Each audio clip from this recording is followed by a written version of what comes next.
Bonjour. Aspect et symbolisme du chiffre 3.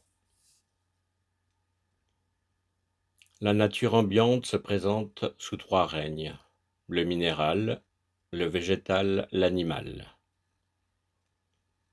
La matière, elle, existe sous 3 formes: solide, liquide, gazeuse. Le temps se manifeste de 3 façons différentes: passé, présent, futur. Les textes traditionnels ajoutent d'autres éléments à cette énumération. On parle d'une triple vision du monde: la Terre, Bu, BHU, l'atmosphère, Buva,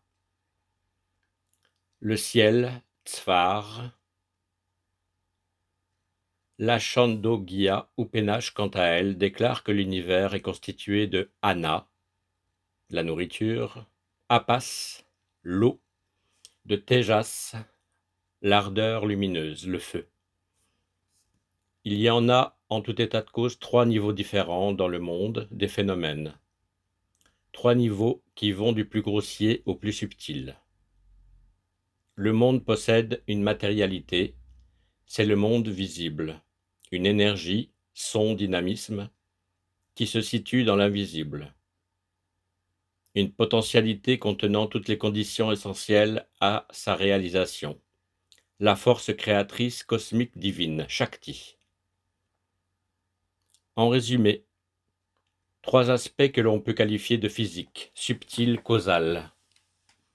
Perçus ou non, ils constituent ce que le Samkhya, doctrine cosmologique et philosophique de yoga, a appelé Prakti.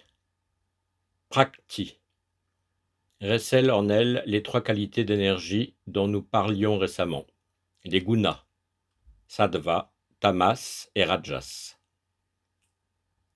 Sattva est la force centripède permettant la concentration d'énergie.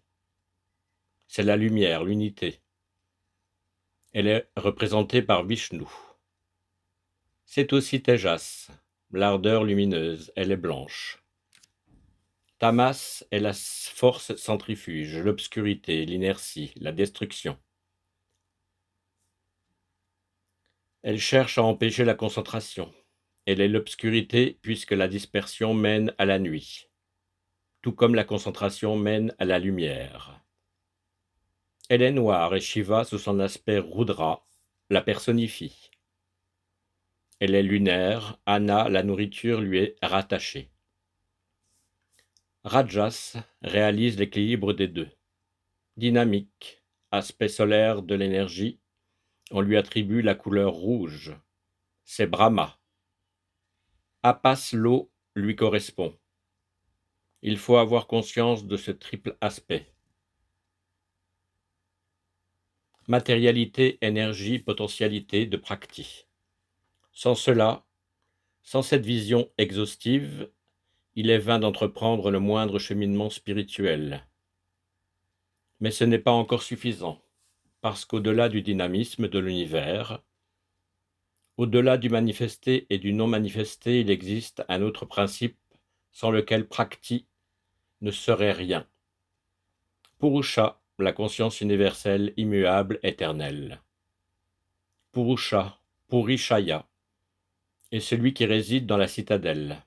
Il est au cœur du cosmos et au cœur de chaque être humain. On dit qu'il a 1000 têtes, 1000 yeux, 1000 pieds, pour exprimer son infinité. Purusha est le spectateur des mouvements des gunas de la Prakti. Il est au centre et sans lui rien n'existe. Il est l'élément masculin. Prakti étant le féminin, conscient de Purusha et Prakti, nous pouvons alors comprendre en quoi consiste la dualité, qui est au fond de nous. Nous n'apprenons généralement qu'à percevoir le visible, nous identifiant à ce que nous voyons.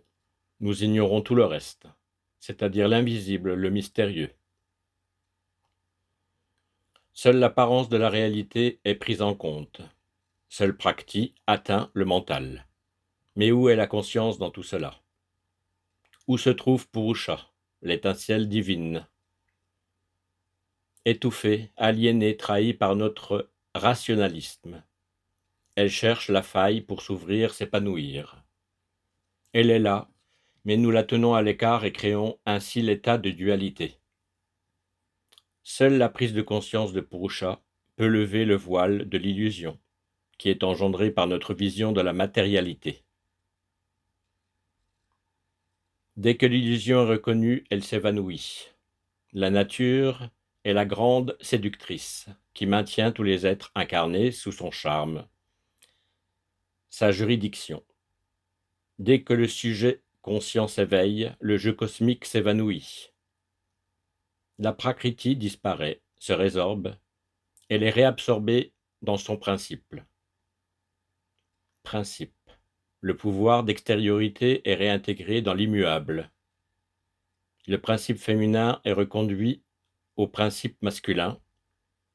La dualité est abolie et seule demeure l'unique réalité. Cheminement à l'intérieur de nos trois états de conscience. Le corps est à l'image de l'univers, il est le temple de Dieu. En lui sont contenus à la fois le ciel, la lune, le feu, l'air, l'éclair et les étoiles.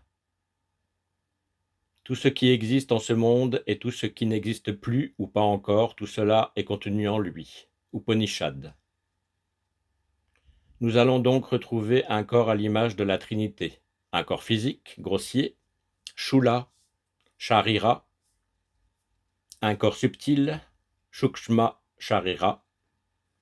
Un corps causal, Karana Sharira. Chacun de ces corps peut être rattaché à un état de conscience différent, ainsi qu'à l'une des divinités de la Trimurti. Examinons chacun d'entre eux. Le corps physique, l'état de veille, le monde de Brahma est composé des 5 organes de sensation, oreilles, peau, yeux, langue, nez, les 5 organes moteurs, bouche, main, pied, anus, sexe, les 7 ingrédients organiques, sang, chair, chyle, graisse, sperme, ovule, os, moelle. Les 3 humeurs, souffle, bile, flegme. Cette description physiologique ne peut nous intéresser que si le corps est relié à une énergie, une conscience universelle. Il faudra donc pratiquer sur ce corps des exercices d'éveil afin d'exercer l'attention, développer la conscience. Seuls les asanas pourront amener la conscience de l'état de veille et par la suite permettre l'accès aux autres états.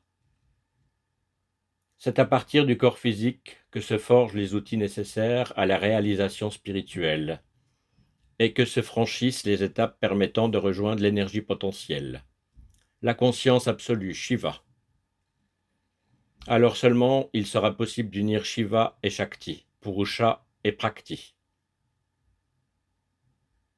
Le corps subtil, l'état de rêve, le monde de Vishnu se compose de 18 éléments. 5 facultés sensorielles de perception, l'ouïe, le toucher, la vue, le goût, l'odorat. 5 facultés d'action, la parole, l'appréhension, la marche, l'excrétion, la procréation. Le mental, manas, qui coordonne les informations. L'ego, ahamkara, principe d'individualisation. L'intelligence, buddhi. 5 énergies vitales primeurs, prana, apana, samana, udana, vyana. De ces énergies vitales, prana est la plus importante puisqu'elle permet d'unir le corps physique et le corps subtil. On comprend là le rôle de pranayama. Il permet de maintenir l'énergie à l'intérieur au lieu de la laisser se disperser vers l'extérieur. De cette façon circule cette énergie. Elle circule dans les nadis. Les nadis sont les conduits véhiculant le prana. Les lignes de force de l'énergie vitale, les courants selon lesquels elle circule et se distribue dans le corps subtil. Hatha Yoga Pradipika.